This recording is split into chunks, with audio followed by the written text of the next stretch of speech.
Hi everyone, ladies and gentlemen. I'm honored to be in this event. My name is Noam Segev. Maybe some of you know me. We met previously on my previous job or at Activity. I was also representing the Activity in the past. In my background, I'm coming from the cybersecurity consulting industry, and I used to manage one of the international activity of one of the top dedicated cybersecurity consulting firm. I was providing services to tier 1 and tier 2 organizations in more than 45 countries. When I saw this technology on April 2018, I met with the CEO of Pcysys, and he showed me a demo of this technology. The next month, I moved to Pcysys because I understood that we are talking about a big game changer in the world of cybersecurity. I will try to, you cannot take out the consultant out of me. So I will start with a high level and deep down into the technology, step by step, in order to build your knowledge properly. And I will try to give some time for questions and things. But I understand that the audience that we are talking here is mostly directors of IT, chief information security officers, and security professionals. So first of all, I want to start with a small question to you. When was the last time that you saw yourself sitting like this in a day of work in the morning, reading newspaper, drinking coffee, relaxed? Probably long ago, right? Now, what is the reason? What is the reason for this? The main reason is that, the cybersecurity department is dealing with so many challenges in so many arenas, different arenas, and they are always lacking resources. So it's always running after our tails and trying to get the best of what we can. Okay, we are not a part of the main activity of the organization. Let's take the cybersecurity department of a bank. Okay, so we are not taking part in providing financial services to our customers. We are securing or making sure that the critical assets, the critical information assets of the bank are secured, right? No one really understands what we are doing, okay? The board is built of people who are dealing with financial services. The entire management, their focus is on selling those services. No one really understands what the hell these guys who are sitting in the cybersecurity department are doing. What are these things that they are dealing with? Therefore, the mission critical for the CIO, for the Chief Information Security Officer, for the cybersecurity department is to be very, very efficient, and with the minimum resources that you have to be able to get the maximum result in terms of building a good security posture for the organization, right? Now, just a moment. Now, how do we implement the security inside the organization? How is it done? And again, I'm apologizing that I'm starting with the basics. I will deep dive, okay? How do we implement it, okay? So if we will describe the job of the cybersecurity department, what it does validation and remediation. This is a cycle that is built from two pillars, okay? Validation is understanding what are the problems or what are the security issues that the organization needs to deal with. After we understand what are the vulnerabilities that we need to deal with, then we go for the remediation in order to fix them and overcome those vulnerabilities. Okay, there is no point of buying technologies or spending money on bringing integration companies to fix and remediate vulnerabilities if we don't understand what are the vulnerabilities that we need to deal with, right? By the way, there's no point of doing security validation if we don't have the resources, the financial resources and the human resources to go for remediation afterwards, right? Now, when we are talking, and I'm dealing with the infrastructure network layer of the organization, there are two major aspects or layers that we are dealing with. The first one is the technological layer, okay? On the technology, when we're talking about security validation on the technological layer of the organization, We want to know if we have any network misconfigurations that are making us vulnerable to malicious hackers. We already have our existing security architecture. We have our firewalls, antiviruses, endpoint detection and response tools. We have honeypots. We have a SIEM solution. All of these are only effective if the policies on them are implemented correctly, and not only implemented correctly, but implemented correctly on each one of the hosts inside the network, okay? A good security validation should also indicate what are the most urgent security technologies that we need to implement. And of course, the patching is also a part of the issue because we want to validate that all of the hosts have all the security updates implemented on them, right? But this is only the technological aspect. You know, one of the major headaches that we are dealing with is the human factor. So on the human factor, we want to know that our employees have the right education and they are not, you know, they are not making mistakes. These are not mistakes. These are operations that are making us vulnerable to malicious hackers. We want to know that we are enforcing our credentials policies correctly. And of course, that we are managing our privileges, our domain and domain admin privileges properly, okay? So today, until today, we had two ways to do security validation. One way is a technological tool, which is called the vulnerability scanner, and the other one is penetration testing. And as a guy that used to operate both of these, I'm telling you right now that these were not providing real security validation that supports cost-effective remediation, which is our, you know, to prioritize remediation, as I said, is the most important thing that we need to do. Before I'm explaining why not, let's understand what are the conditions in order to have a real security validation that will support a cost-effective remediation. So a real security validation should be comprehensive, okay? It should cover all the network, find all the vulnerabilities, try to exploit them, and find all the possible attacker achievements on your network. This is number one. The second condition, you know, the infrastructure level of the organization is the most dynamic level. People are working on it all the time, making changes, making, as I said, mistakes, okay? New attacker capabilities are coming. So in addition to the internal threat, there is also attacker capabilities that are growing. Therefore, a real security validation is not something that you do once a year or twice a year. It's something that you need to do continuously, all around the year. So you will be one step ahead of the hacker.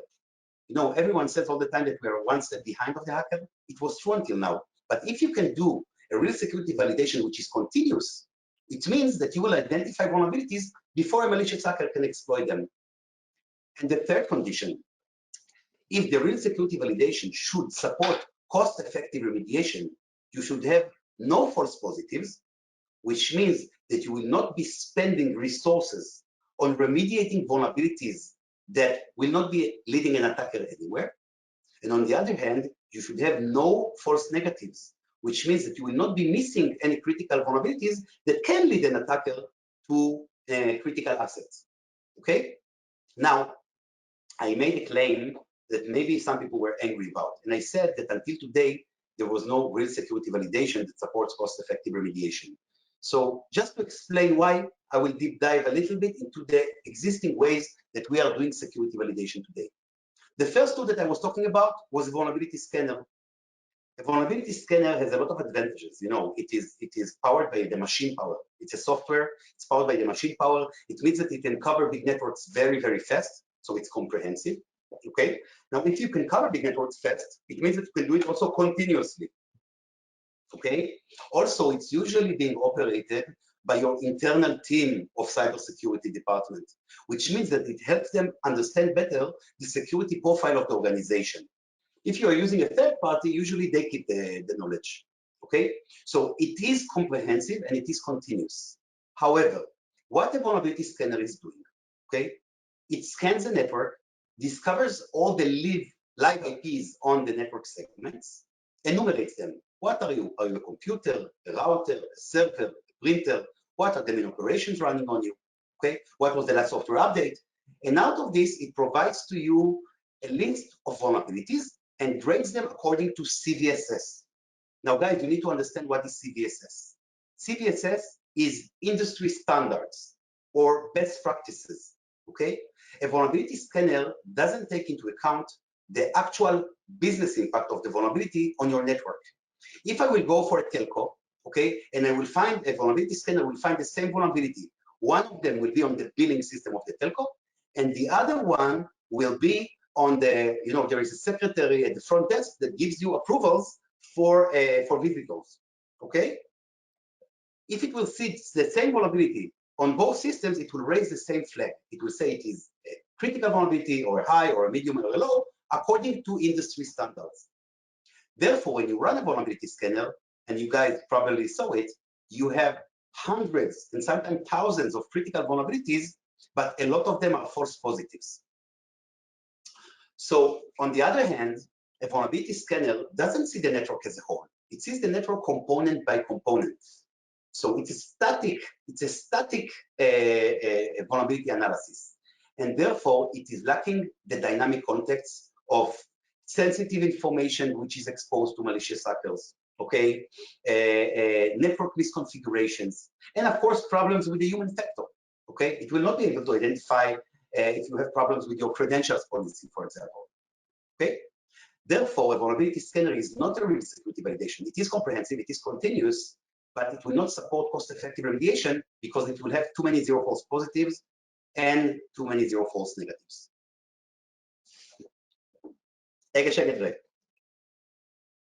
Okay, let's talk about human penetration testing, okay?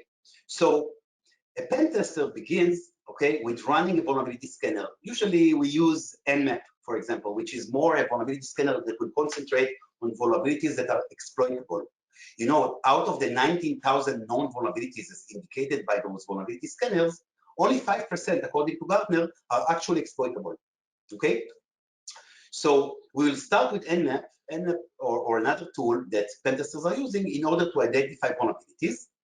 And then, according to our best knowledge and practices, we will try to dynamically exploit these vulnerabilities in order to get it into an achievement.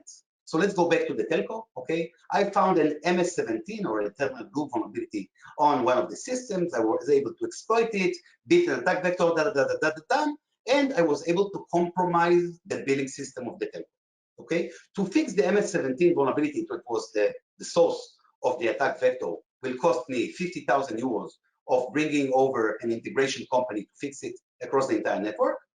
Compromising the billing system of the telco is 800 million euros.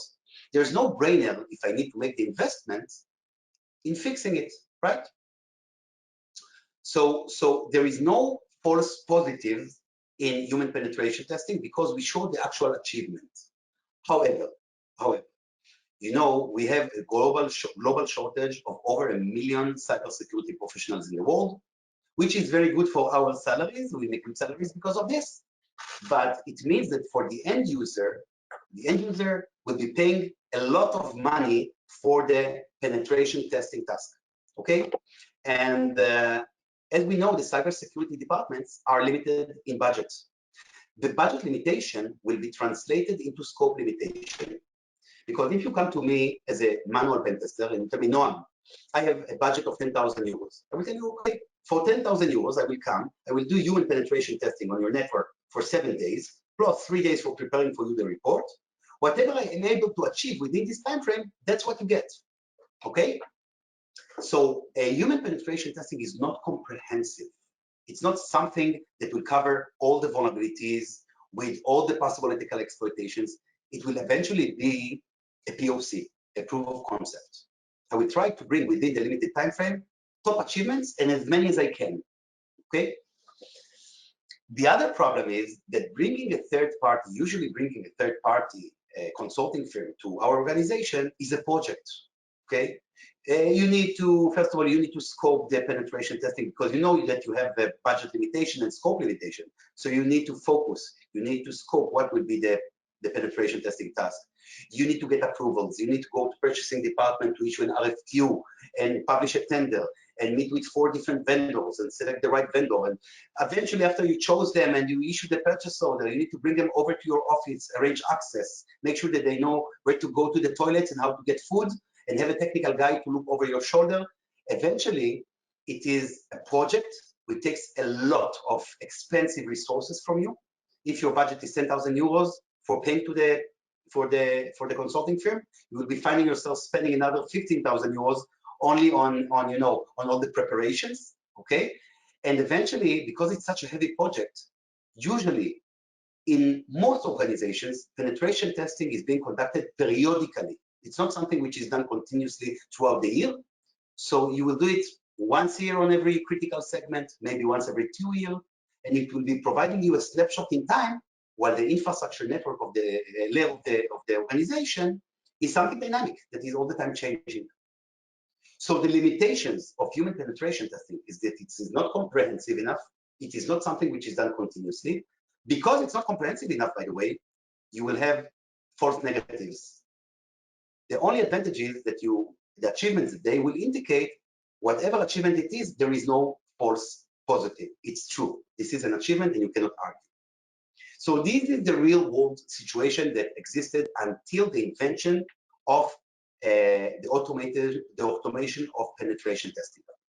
Okay, now we have come to solve this real world problem. The background of Pcysys is coming from Lieutenant Colonel Arik Lieberson.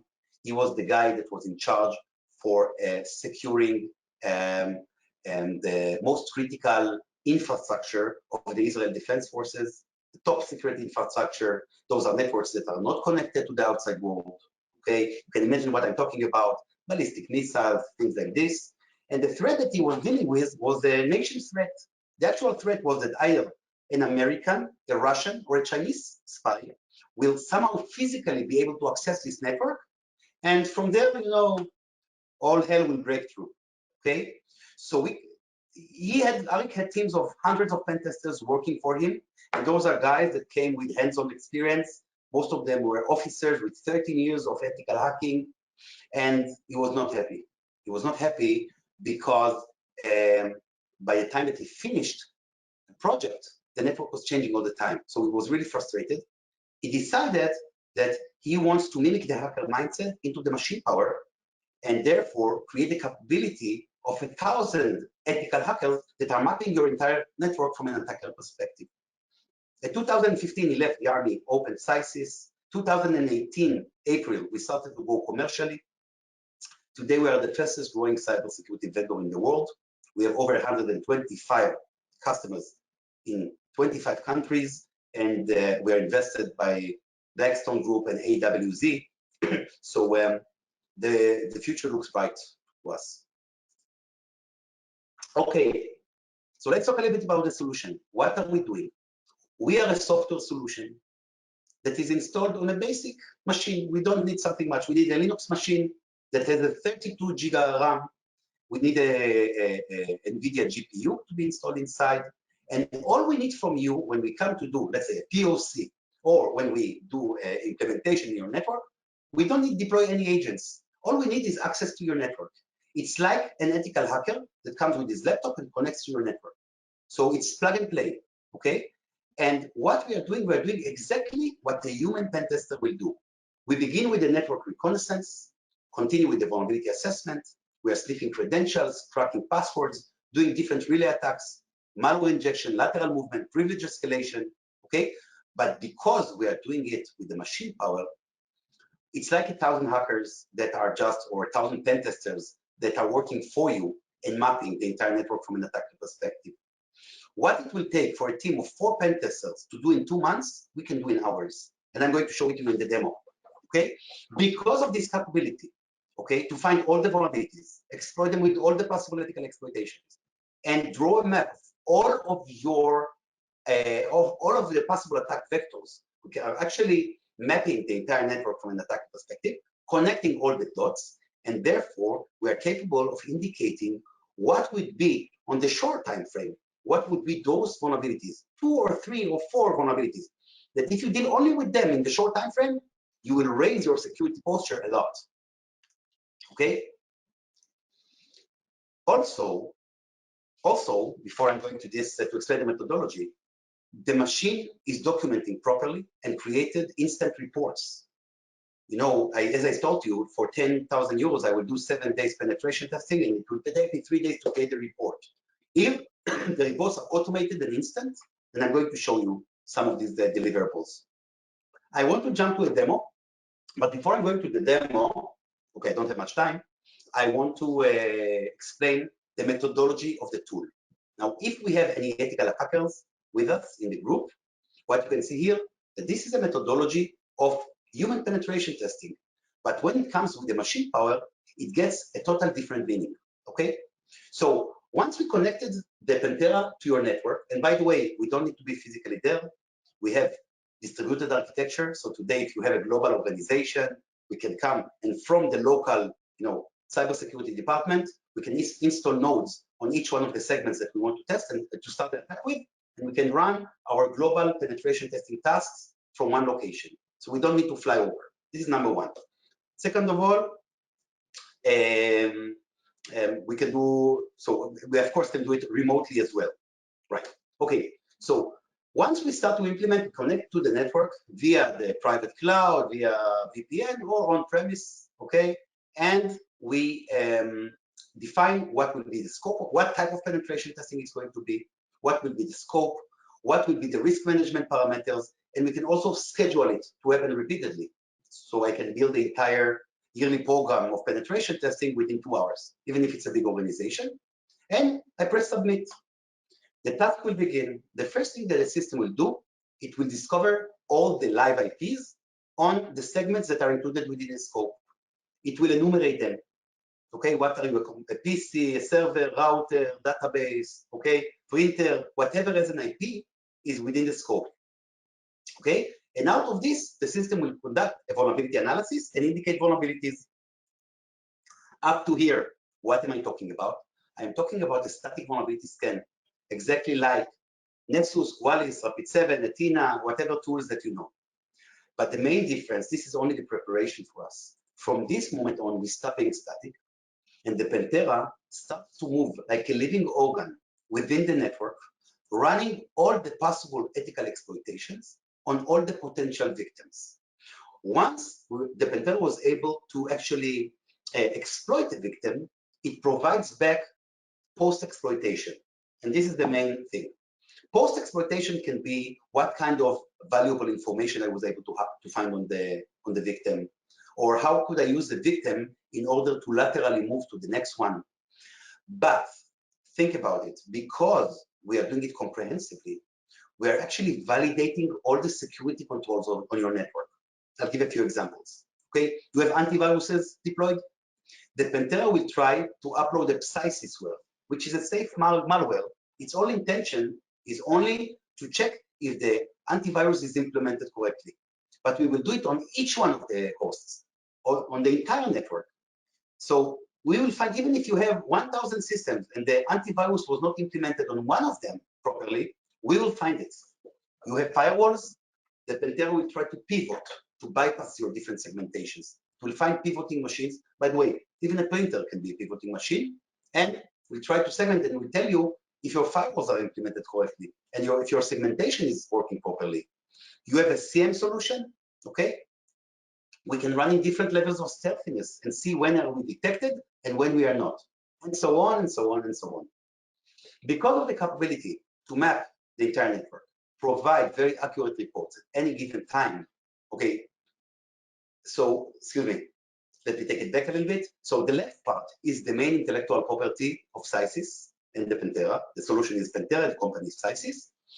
And what we eventually did, we combined the best of the two existing security validation tools into one fully automated tool, which is comprehensive.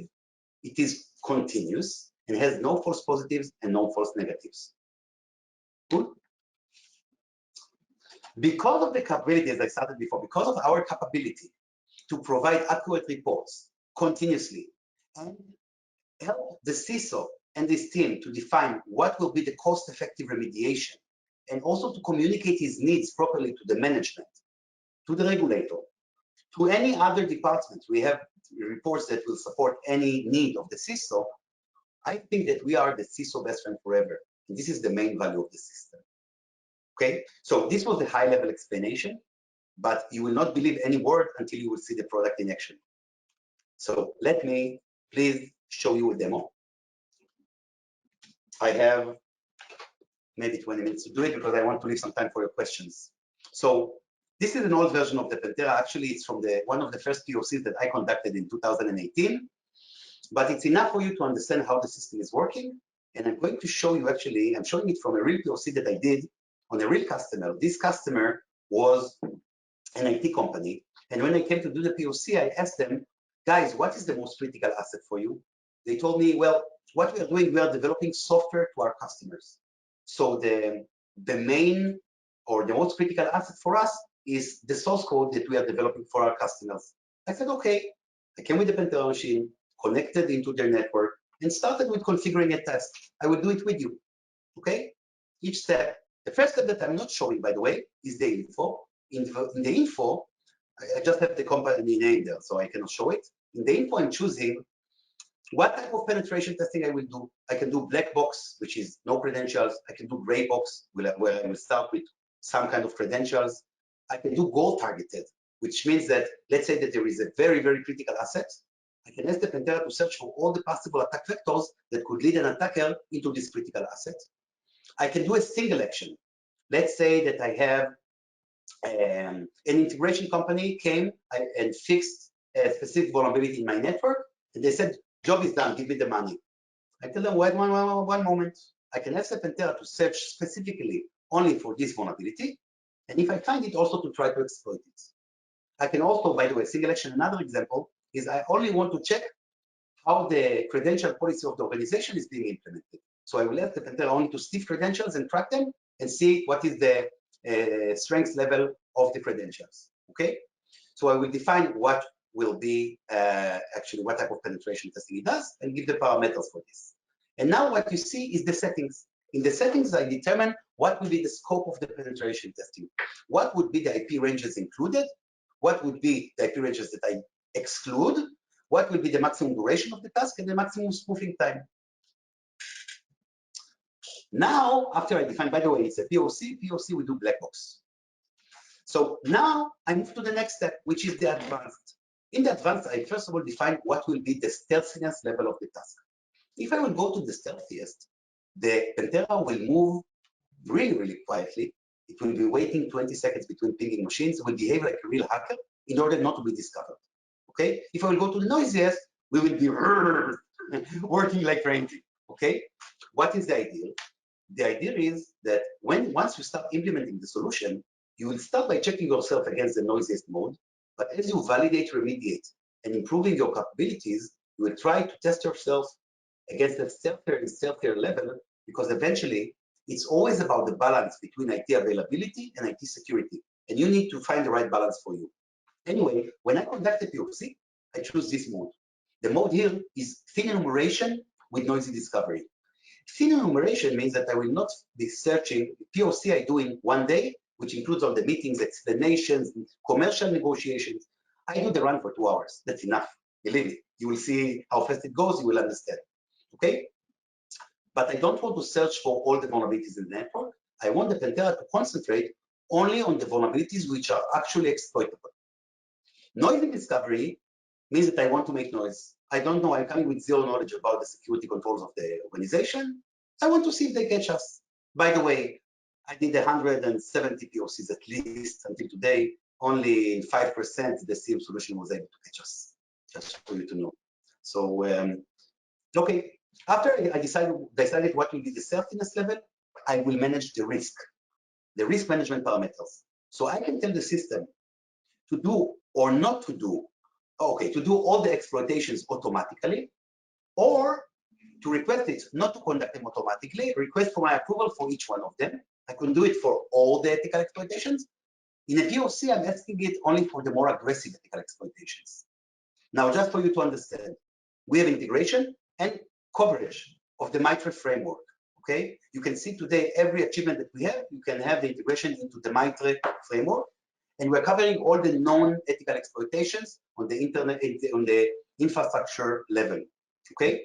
So we built our own, every ethical exploitations that we built, we designed it as safety by design, not to create any disruptions in the network.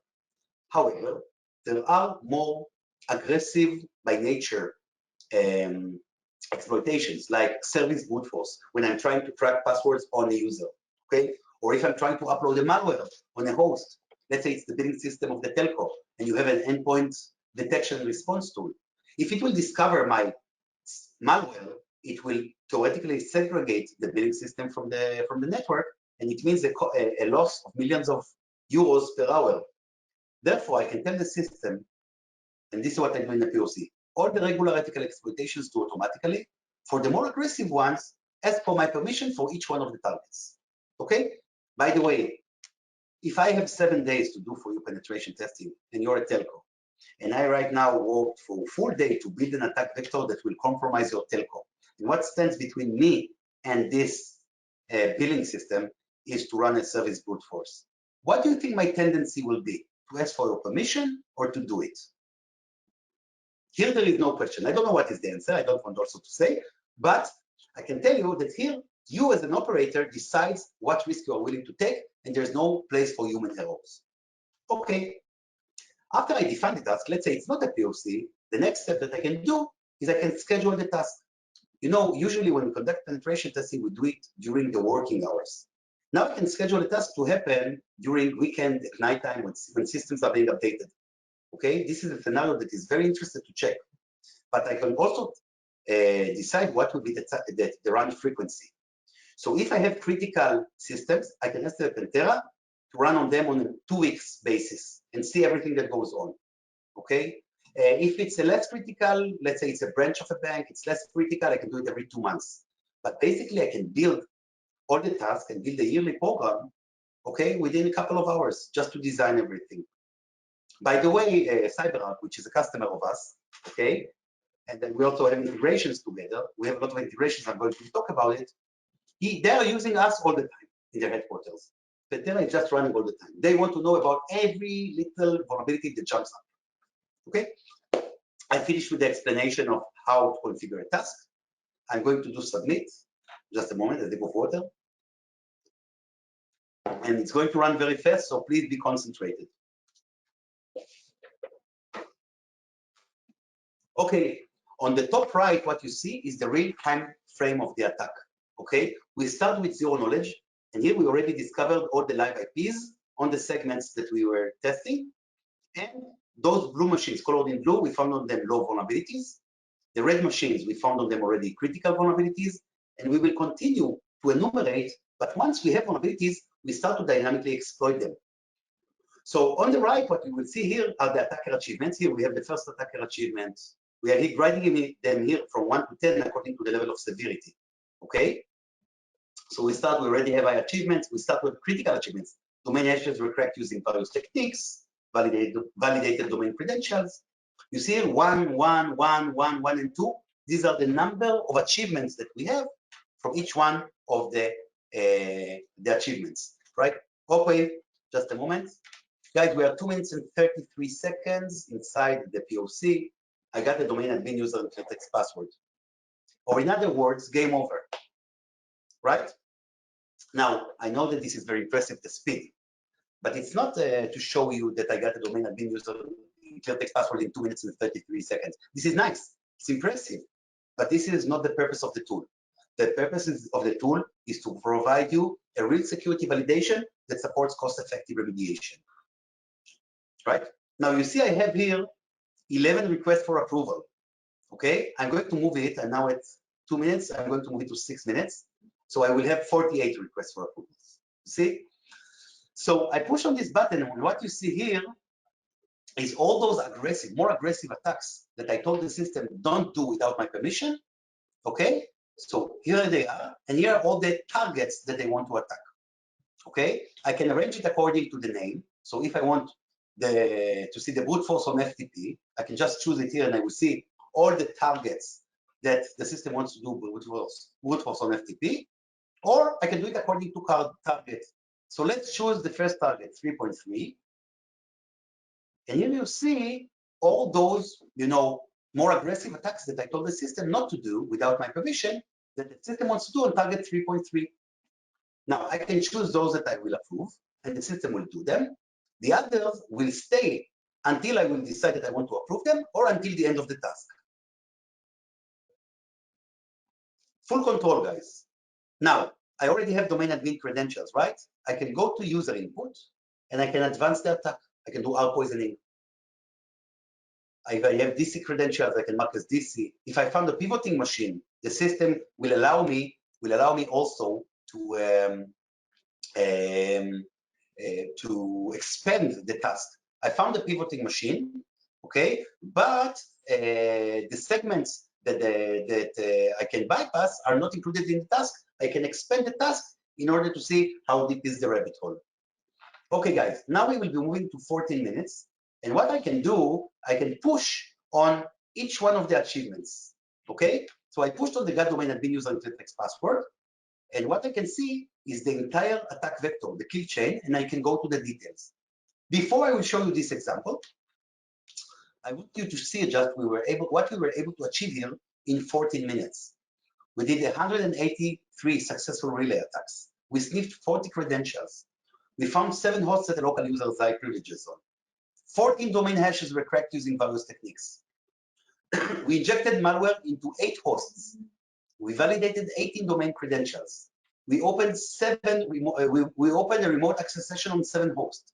We gathered valuable information from 4 hosts. Okay, and it is not all. Okay, so the system is working very fast, and eventually, what you will see, it doesn't find like a human penetration testing one achievement from each type. It will find all the possibilities, and I will show you in the next example. But let's start with explaining what we see here. So I push the get domain admin user to text password. I have one achievement. Here is the achievement, and I see the entire kill chain. All those boxes that are colored from the inside are vulnerabilities. The color of the vulnerability will be darker as the vulnerability is considered more critical vulnerability. The common thing to all the vulnerabilities is that the vulnerability is something that we can fix, we can remediate. The boxes that are not colored from the inside are attacker achievements. What is an achievement? Achievement is information that the Pentera was able to gather that enabled it to progress the attack into the next level. Now I can push on each one and see the details. Let's go to the main achievement. I got a domain admin user and clear text password. Here is the user, here's the password. By the way, I show here the first 2 letters. I can go to settings and show everything, show the entire passwords. It's according to the employee's privacy policy of the organization. Okay, so I have a proof of the achievement. There's no false positives here. I got it. Okay, let's see what was the first achievement. The first achievement that we had was that the Pentera was able to sniff credentials. It shows you what is the domain, the host, the user, the type of credential is NTLM version 2, and here are the hash credentials. So this was the first achievement. Now just to explain how it works. So we found these first achievements, these credentials. We were able to crack those credentials, and we found the vulnerability that the user was using a commonly used passwords. Okay, this is how the system works. Okay, but I want to show an example. What was the main vulnerability that enabled the Pentera to start the attack from the first place? So the vulnerability was that sensitive information can be sniffed due to network misconfiguration. Okay, we show the parameters, we tell you what is the insight, and we also tell you how to fix it. It is recommended to disable the LLMNR protocol in the group policy settings by going to yadi. Okay, what is LLMNR protocol? LLMNR protocol is a Windows legacy protocol. By the way, it comes enabled as a default with all the Windows systems. And let's say that a user is writing a mistake, www.google.com instead of com. Okay, he will not get a result. But this LLMNR protocol, what it's doing is actually is approaching all the other networks in the systems in the network and asking them, guys, what is Google? Do you know Google.com? Now, what an attacker is doing, he's sitting as the man in the middle, and he says, hey, I know Google.com, please authenticate in front of me, and this is how it steals your credentials, right? Now, this is the example, but I know it. Not everyone, you don't have sometimes penetration testers to work for you. You have just a sysadmin or someone like this. That's okay. The Pentera is not only a penetration tester on steroids, it's also a cybersecurity consultant on steroids. So for every vulnerability, we have a vulnerability remediation Wikipedia that you can push, and you can see the insight of the problem, the impact, how an attacker will use this, the recommendation, how you need to remediate it with all the instructions. We have also integration into the micro framework, and also tips after you remediated, how to validate across the entire network with the Pentera that you remediated it properly. So for every vulnerability, to not only identify it, will also tell you how to fix it. And now I want to see what will happen in my network if I will fix the LLMNR protocol problem, if I will disable it, how it will also impact other achievements in my network. I can simulate the fix. You see that this attack vector has been neutralized, right? But let's move to 9.1. In 9.1, we're able to open a remote access session on the host, and we have 7 achievements. Let's push this. It's also neutralized. Why? Because, and guys, this is a Nobel Prize for Eric Liberson, really. Until today, you know, this is the vulnerability that enabled the Pentera to begin the attack from the first place was the same LLMNR protocol. Now, why Nobel Prize is deserved here? Because until today, I was grading, or we were grading vulnerabilities according to low, medium, high, and critical vulnerabilities. Because we are able to connect all the dots with the Pentera, we can see all the possible attack vectors, we can actually find a higher level of a vulnerability, which is called a source vulnerability. A source vulnerability is a vulnerability that if you will remediate it, you will be blocking more than one critical achievement. And we're capable to indicate it here. I will go deeper to this. I will unsimulate the fix. And I will show you what the Pentera was doing here. So we have, as you see here, the number 7 achievements. This was the first attack vector that led to the first achievement. The second and the third attack vector led to the second achievement. The fourth attack vector led to the third achievement. From the third achievement, the Pentera hopped to the second layer, got the fourth achievement. And from the second layer, it were able to hop to the third layer and get 3 more achievements. Given the right time, the Pentera will find all the possible attack vectors and all the possible achievements. Now, why is it important? Because if I was doing now human pen testing, and I ran this attack vector and was able to get this achievement, my remediation recommendation to you guys would be, please deal with this vulnerability, because this is a critical vulnerability according to CVSS, and I am not aware to all the other possibilities. So the Pentera is providing you for the first time in the world a pragmatic remediation. If I focus on this vulnerability, I will not need to deal with this vulnerability at the short term. Okay? I want to show you a third example. Let's go to 9.4. In 9.4, what we were able to do, we were able to gather valuable information from 4 different hosts. Let's take one of them, and I will show you what we did here. We showed to the customer that we didn't steal his source code and we didn't tamper with his source code because we are doing ethical hacking. But if we were a malicious hacker running the same attack vector, we're able to do it because here we got his GitHub access. And remember what was the most critical asset for this customer? The source code that he's developing.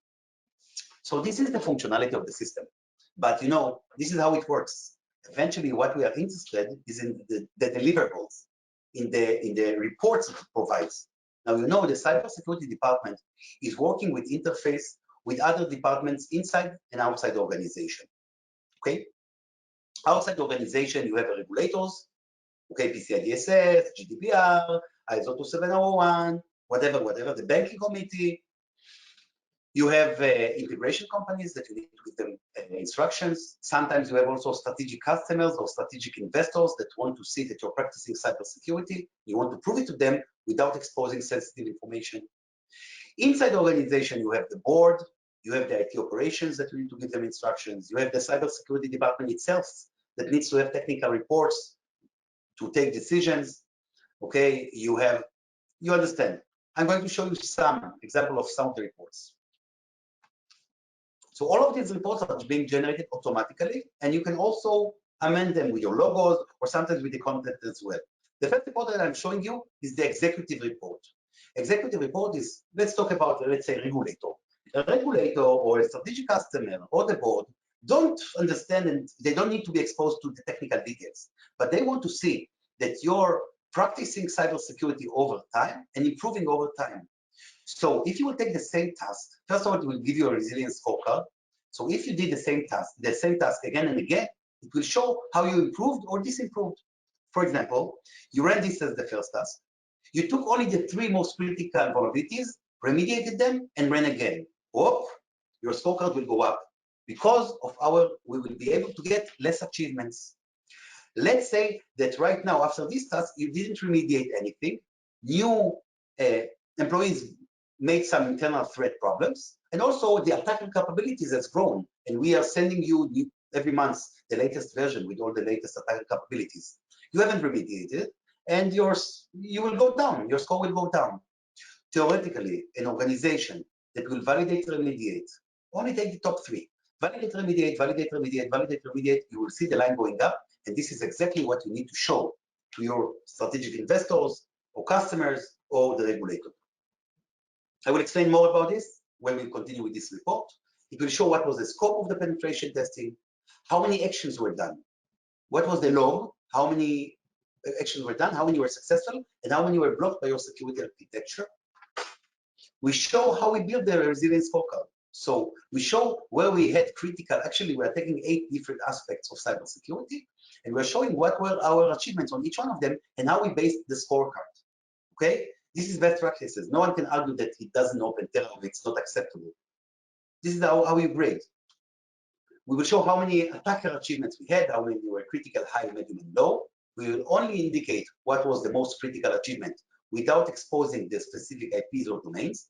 We'll tell you how many vulnerabilities were found and what are the most important action items to make. Okay, by the way, this is a pragmatic because we're taking into account, first of all, you can indicate what are critical assets that you want to give it a higher, any compromise you want to give it a higher priority. We are telling you what are the source vulnerabilities that you need to focus on. Guys, believe me, take critical assets, run the Pentera, deal with the 3 most important, top 3 of these, run it again.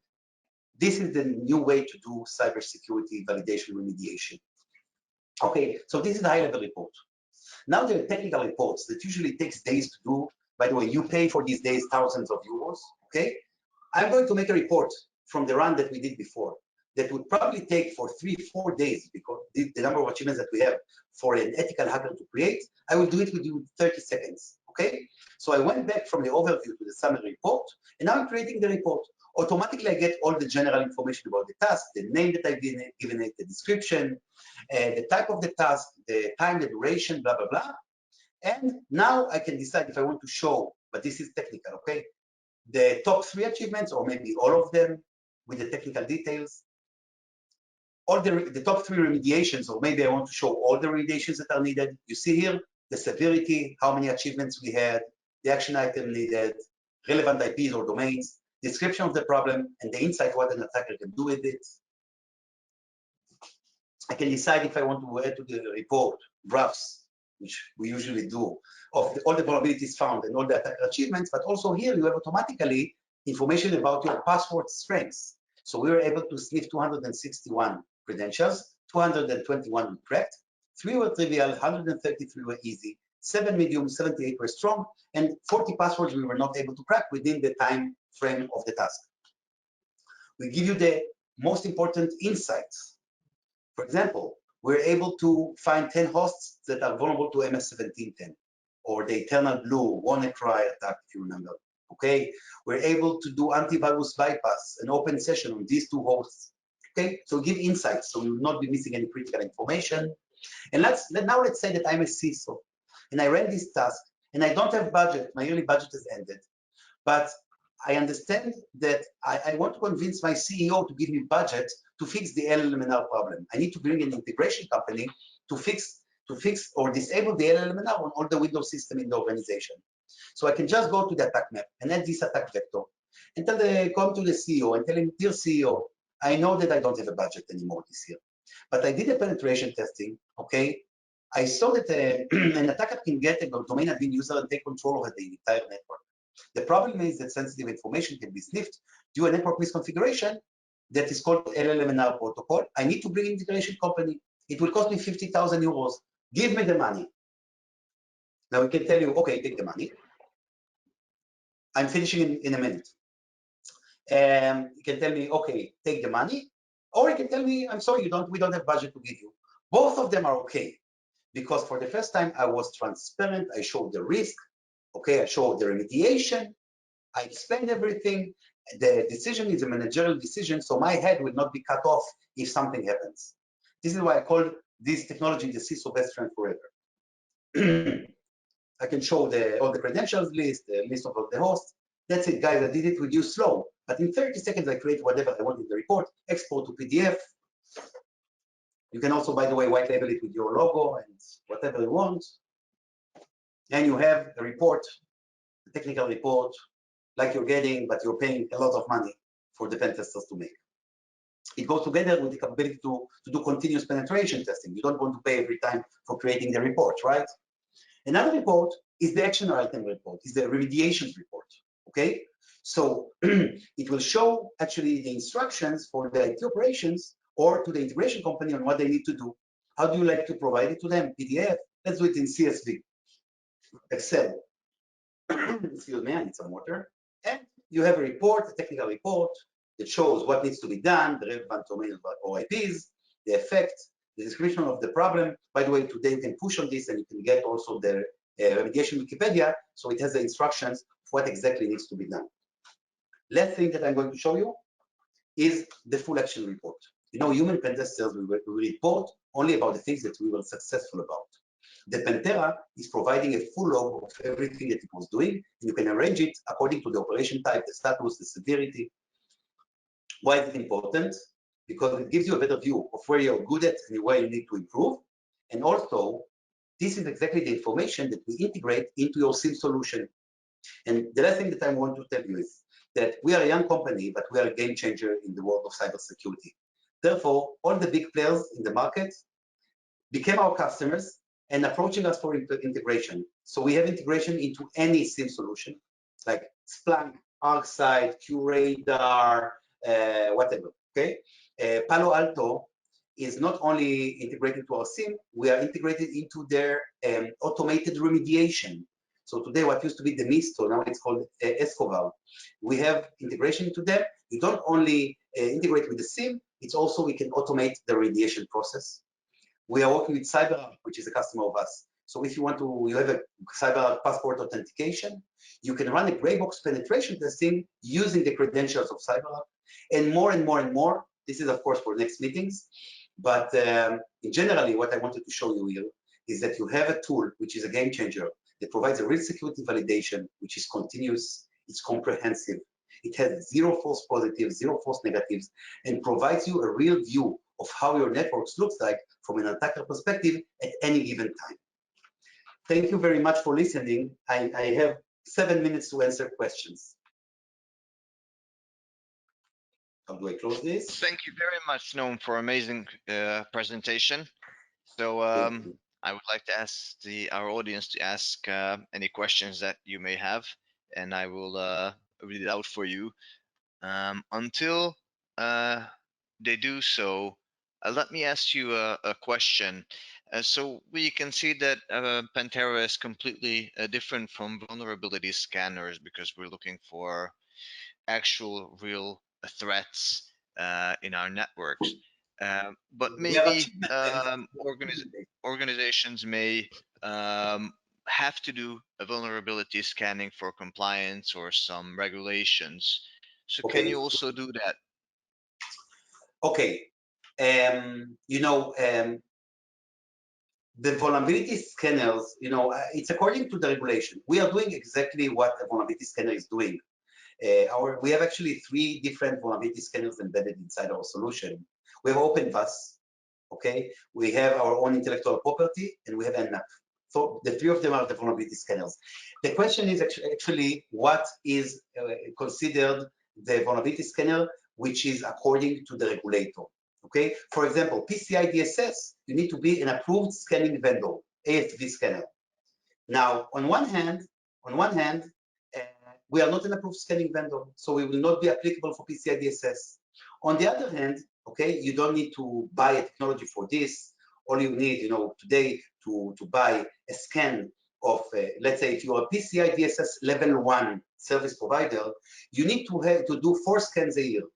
You can use ASV provider's service for $200 for a single use, and which will be acceptable for the vendor. So it will cost you $1,000 to do it with an ASD scanner. Why would you buy a vulnerability scanner based on this? The cost is very marginal. When I was to providing PCI DSS consulting services, I was working for a company which is also a QSA company. Okay, I used to offer them the yearly service for 2,000 euros, and I used to make nice money on them. But I used to buy the same thing that an end user can buy by himself. Okay, thank you very much, Noam. I have some questions popping in. So one of them is, can you talk about hardware requirements again, please? Is that depending on the size of the network that we would like to do, or the type of the testing that we would like to do? Okay, the hardware requirements, as I said, are very basic. We are using laptops or gaming boxes, even sometimes for the Pentera. So if you are just a pen tester who is coming and assessing every time up to 1048 IPs, any laptop will be okay. You need a 32 GB RAM, you need 100 gigabyte available on your SD, and you need to have an NVIDIA. We have the dedicated NVIDIA GPU or graphic card that enables us to crack passwords. If we have many customers who have 500,000 IPs and more, they actually implemented distributed architecture, and they're using more powerful servers. But for organizations, let's say if we're talking about organizations the size of Budapest Bank, for example, one laptop is enough, really. Okay, thank you very much. Another question is your solution on-prem or in the cloud? Excellent solution. So first of all, our solution was designed to be on-prem, and it's not supposed to be connected to the outside world. So we need a dedicated Pentera machine that is only when we are identifying, we have a special protocol. When we have a software update, we are sending to the customer software update every 4 weeks. We are just sending an email to the user. It's connecting the machine, downloading the update, and removes it from the network. So originally, it's supposed to be an on-premise solution, which is not connected to the outside world. We are conducting today, when we are conducting a POC, for example, for customers remotely, we have our own private cloud that we have on AWS, that we have a Pentera machine there, and we are connecting in a secured connection to a customer, and we are conducting a POC like this. You can do the same. We have distributed architecture. If you can arrange a VPN or anything like this, or through your cloud environment, it can work. And by the way, we are also testing hybrid cloud environments. So if your network is on-premise plus on the cloud, we will be testing it as well. Okay, thank you very much, Noam. And one more question. Is it possible to run custom scripts? No, and you don't need to, because we are not talking here about applicative attacks that you want to design your own specific malware or something like this. We are covering everything that could be covered on the infrastructure layer.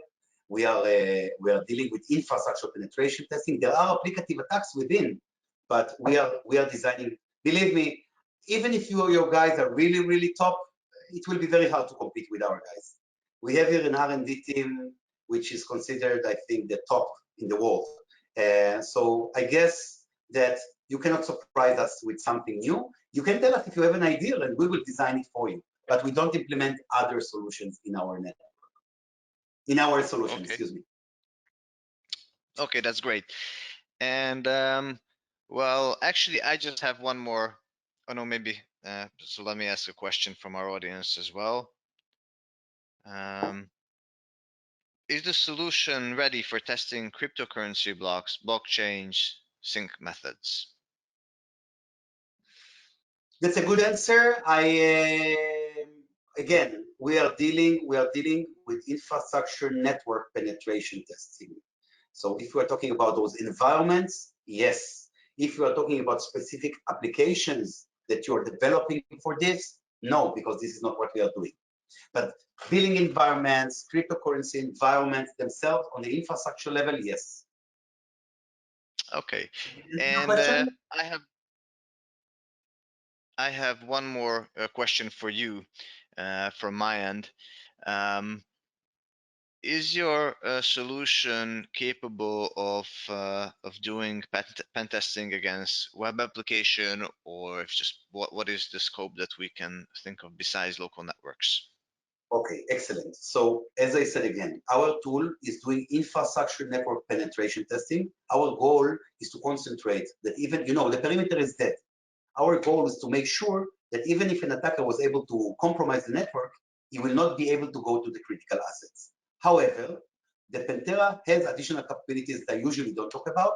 If we're talking about web application, if they're part of the scope or web servers, we will find them and we will enumerate them and find vulnerabilities. We will not go for the ethical exploitations of them.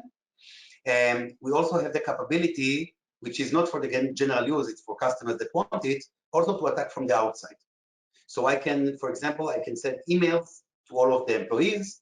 Hello, my name is John. I'm searching for a job. Please find my CV. Once they open the link, I will start the attack from this specific user. So we have some more capabilities that are not for the general explanation of the product, and we are building more and more and more. Eventually, all of these will get into the general availability.